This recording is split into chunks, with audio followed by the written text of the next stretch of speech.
बहुत बड़ी बात है। आप लोग आगे जानते हो यहाँ पर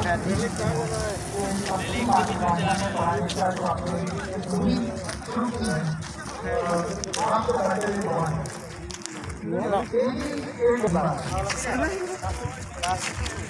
बहुत सारे प्रॉब्लम कभी अच्छा लंगी से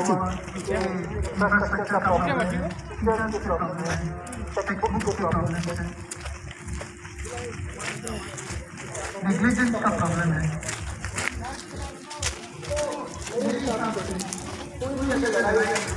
होती है तो एक ये पावर लेने का है, हमको मांगना है, प्रेशर डालना है सरकार पर कि वो हमारा हक है। लेकिन जब तक वो नहीं आता है हम हाथ में हाथ धरे बैठे तो नहीं रह सकते, हमको भी कुछ प्रोएक्टिवली करना पड़ेगा। तो एक तो लड़ाई हो रही है, की लड़ाई है विधानसभा की लड़ाई है, हमारे देश में हमारी सरकार महाराष्ट्र के ट्राइबल डिस्ट्रिक्ट के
बारह को उठाना या वो बोला ना बोला